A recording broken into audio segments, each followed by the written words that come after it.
Pada kesempatan kali ini kami akan membahas sebuah sejarah besar yang mungkin tidak akan bisa terlupakan sampai kapanpun, yaitu awal terbelahnya Pulau Jawa menjadi beberapa bagian. Mohon disimak sampai selesai, supaya kalian bisa mengetahui persis bagaimana bumi pertiwi ini, khususnya Pulau Jawa pada masa lampau memiliki sejarah yang sangat besar. Jauh sebelum saat ini tiba, Pulau Jawa yang saat ini membentang luas terpisah dengan Pulau Sumatera, konon sebelumnya adalah menjadi satu bagian di dalam wilayah, yaitu Pulau Jawa. Namun setelah terjadi sebuah letusan yang sangat hebat pada sebuah gunung, yaitu Gunung Krakatau, mengakibatkan terbelahnya Pulau Jawa menjadi beberapa bagian, di antaranya yaitu menjadi terbentuknya sebuah wilayah, salah satunya Pulau Sumatera. Meletusnya Gunung Krakatau yang memicu tsunami besar pada 1883 dan menelan puluhan ribu korban jiwa, ternyata bukan peristiwa erupsi terbesar gunung yang tertanam di Selat Sunda ini. Jauh sebelumnya, Gunung Krakatau purba pernah meledak sangat hebat. Efeknya konon sampai membelah Pulau Jawa dan melahirkan Pulau Sumatera. Dalam naskah Jawa kuno, bertajuk Pustaka Raja Parwa, diperkirakan ditulis pada awal abad ke-5 Masehi. Di dalam naskah tersebut tertulis, ada suara guntur yang menggelegar berasal dari Gunung Batuara. Ada pula goncangan bumi yang menakutkan, kegelapan total, petir dan kilat. Kemudian datang badai angin dan hujan yang mengerikan, dan seluruh badai menggelapkan seluruh dunia. Sebuah banjir besar datang dari Gunung Batuara, dan mengalir ke timur menuju Gunung Kamula. Ketika air menenggelamkannya, Pulau Jawa terpisah menjadi dua, menciptakan Pulau Sumatera. Demikian catatan yang termaktub dalam naskah itu.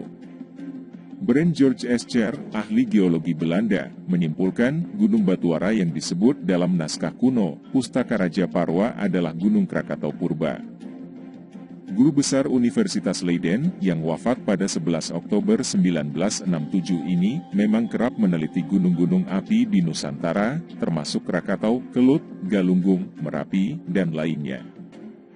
Dampak letusan dahsyat Gunung Krakatau purba dirasakan hingga ke berbagai penjuru dunia. Bahkan, disimpulkan oleh David Kiss dalam risetnya bertajuk Catastrophe, An Investigation into the Origins of the Modern World, tahun 2000, peristiwa vulkanik di Asia Tenggara itu, terkait dengan bencana alam yang menyebabkan perubahan besar di Eropa, selama abad ke-6 dan ke-7 Masehi.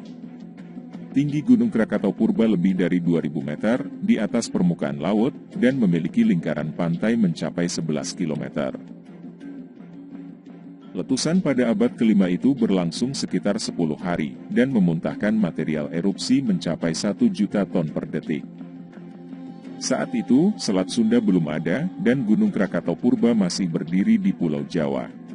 Letusan Gunung Krakatau purba, secara langsung atau tidak, diyakini bertanggung jawab atas terjadinya berbagai peristiwa besar pada saat itu.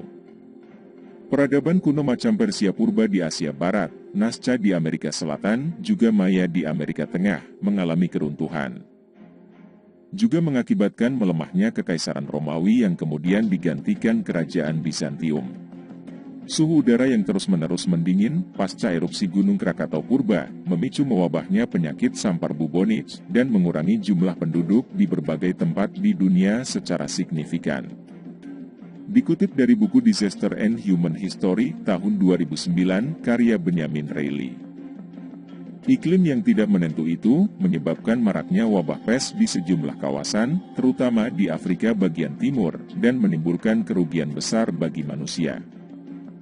David Kiss, tahun 2000, merumuskan beberapa kesimpulan terkait letusan Gunung Krakatau purba.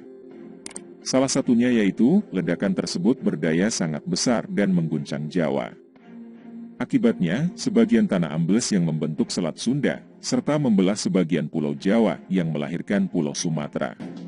Gunung Krakatau purba hancur setelah erupsi dahsyat pada abad ke-5 itu dengan menyisakan kaldera, atau kawah besar di bawah laut. Tepi kawahnya membentuk 3 pulau, yakni Pulau Rakata, Pulau Panjang, atau Pulau Rakata Kecil, dan Pulau Sertung. Setelah itu, mulai terbentuk Gunung Krakatau baru yang kelak juga meledak hebat serta hancur pada tahun 1883. Di lokasi bekas berdirinya Gunung Krakatau Purba dan Gunung Krakatau lanjutannya di Selat Sunda, lahirlah Gunung Anak Krakatau yang kini sedang meningkat aktivitasnya dan sempat memicu tsunami pada 22 Desember 2018 lalu. Begitulah pembahasan kali ini tentang awal terbelahnya Pulau Jawa, dan semoga pembahasan kali ini bisa menambah ilmu untuk kalian semua.